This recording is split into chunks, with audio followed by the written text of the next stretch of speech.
Hi, Steve Weintraub, Yiddish Dance Master here, with a little tutorial on one of my favorite aspects of Yiddish dance, the Sher. The Sher is a square dance done by four couples in a square, arranged like the points of a compass, north and south and east and west. And the head couples, we call those the ones standing at north and south, the side couples at east and west. We number the couples, starting with one of the head couples as number one. Let's say south. One, then counterclockwise 2, 3, and then 4.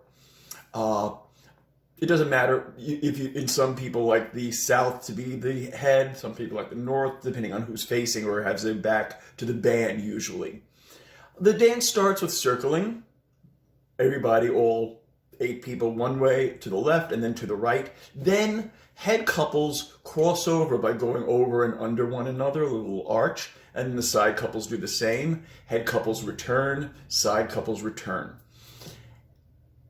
It is a nicety that often gets kind of lost and is, for some reason, seems obscure, but for what I'm going to call, when two people are standing together, I'm going to refer to them as the thumb and the pinky. The thumb is on the left, the pinky is on the right. It's very easy to look down at your own hand to remember who's who. When you cross over, it's nice for the thumb to lead their partner forward to face back into the square. So here's my lovely Queen Esther pinky, and I'll show you how that works. So let's say we're in couple number 1 and we're going to cross under the opposing couple number 3. And then as I move into place to face back into the square, I'm going to lead my partner forward and I will back into place. Then we go back, I go up, they go under, and again, I back into place so that Queen Esther is always looking forward. Or whoever the pinky is. It doesn't really matter what gender either person is. Anyway, that's just a nicety. If you don't do that, if you do something else, it's not the end of the dance. But there's an aspect of the dance that is a little tricky to master, and I'm thinking you can practice this thing at home. You can practice this at home. I'm going to use a hat on a pole, but you could use a chair to do this. This is what I call the snap.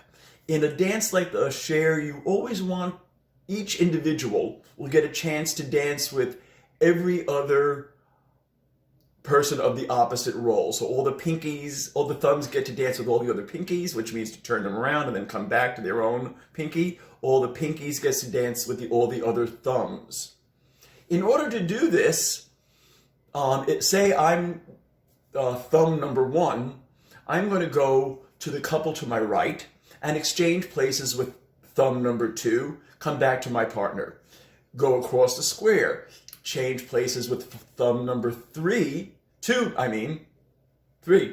and then come back, and then finally go to the left and exchange places with thumb number 4, and then come back. Again, that's going to my right to number 2, across to number 3, and to my left to number 4. Each individual, number 2 would go to 3, 4, and 1, number 2 would go to 4, 1, and 3, etc., etc.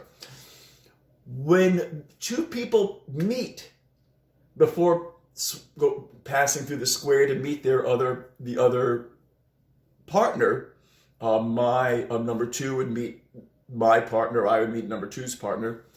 We do a little thing called the snap. We don't just walk past each other, but this business gets elaborated. It's one of my favorite parts of the Sher because it's so cool. I'm going to pretend I'm just going across the square, that I'm just dancing with the other head thumb for right now. And I'm going to use a pole to represent that other person.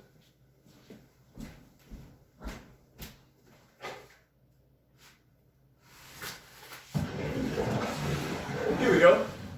Here's a pole with a hat on it.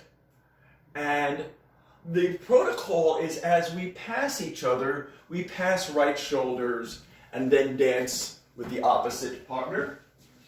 and then pass right shoulders and dance with our own partner. That's pretty nice, but sort of dull. You could do it like that, but nobody does. What happens instead is at that moment of passing, there's a thing I call the snap, because it kind of snaps. It's kind of exciting. It's kind of percussive. The first one that I ever learned was come to just in front of the right shoulder, and then we do a little turn. Ba-da-dum. In order to accomplish that, it feels a little backwards. I take my left foot to the side, step back with the right, and then forward with the left again, and now I'm ready to dance with the opposite partner. I come back again, showing it from the other side. We come to the right shoulder. I step left, right, left, and dance with my own partner, swing them around.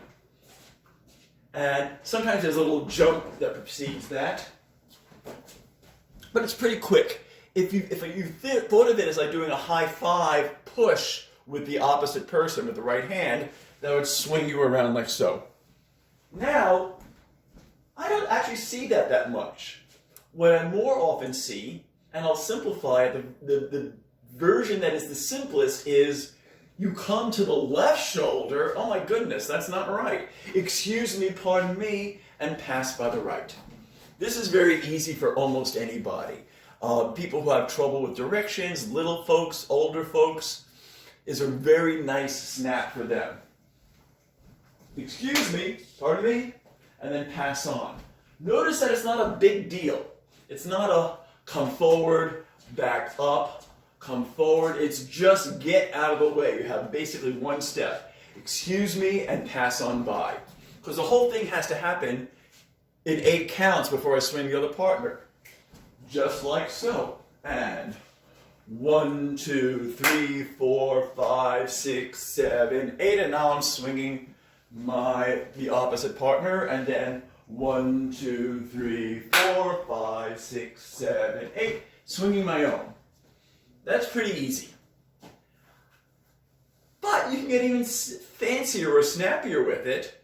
Come to the left shoulder with some distance between you, so you're in front of each other, because you'll see why. We're going to do a little left turn, a little 3-count turn. 1, 2, 3, and pass on by. Coming back the other way, and snap.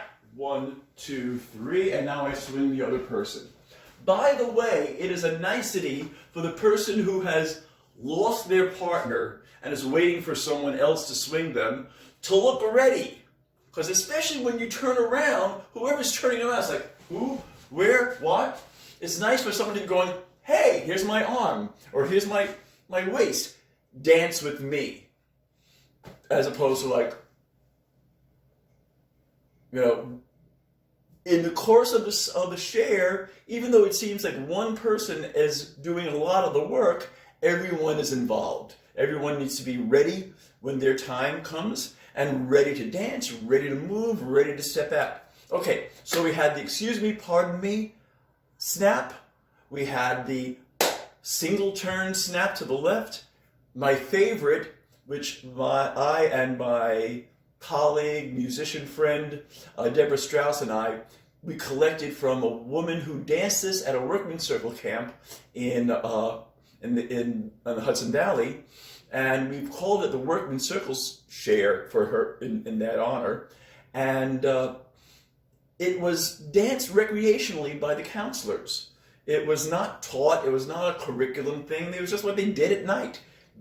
How did they learn it? They watched each other. You went, wow, that looks tricky. Then someone would say, no, let me drag you through it.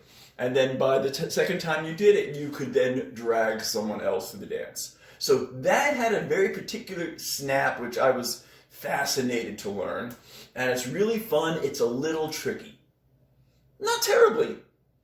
And it's the kind of thing you can practice. I'm using a pole, but you could just set up a chair and practice any of those. Come to it, step around, come to it, turn around. Or now we have the Workman's Circle Sher, or now it's the Workers' Circle. They've changed their name to be more inclusive. Here we come to left shoulders. I'm going to as if I'm throwing a frisbee with my right hand, take a big step backwards with my right foot, and continue around and go forward. My partner, the other thumb or the other pinky, if I was a pinky, would be doing exactly the same thing. So for a moment, we're back to back. It's kind of a quick swirl. Showing it from the other side, we go to the left shoulder, swing, 2, 3, and on we go. And now I'm swinging this partner, coming back again, snap, around, 2, 3. But it's quite simple. If you think of that frisbee action, you see that? And then just keep following my hand all the way around the pole. You can do that around the chair. Then you have this really kind of exciting moment that zap. So that would be done pretty much by everybody in the square. One person, the thumb number 1 would lead out. Thumb number 2 would lead out. Thumb number 3, thumb number 4, pinky number 1, pinky number 2, pinky number 3, pinky number 4. Sometimes, just to be egalitarian, I will lead it so that it's thumb 1, pinky 1, thumb 2, pinky 2, thumb 3, pinky 3, thumb 4, pinky 4, leading out just so that one whole half of the square isn't waiting for their turn. Either one works. Traditionally, it was thumbs and then pinkies, or pinkies and then thumbs. Doesn't make a difference. But let's review those several snaps again. The one that I first learned, the right shoulder and spin. Right shoulder, take a step sideways with the left to initiate the spin, and come forward, try it again. Come to the right elbow, read over jump, left, 2, 3, and off you go. The next one, excuse me, pardon me, and off we go. Again, excuse me, pardon me, off we go. And then to the left, a little 3-count turn, 2, 3. And then again, coming to the left, add 3 steps, so the left foot, 3, and around. And the final one, my favorite, the work circle Sher, and swinging around with the right elbow. It's kind of like Dracula. And again. In fact, it works a little better and is a little snappier, a little more exciting if you bend your knees a little bit. Enjoy, take a chair or a stool and practice those movements. And the next time it's your turn to do the snap with someone, you will be a pro. Enjoy, dance, have fun, and I'll see you again with some more tutorials.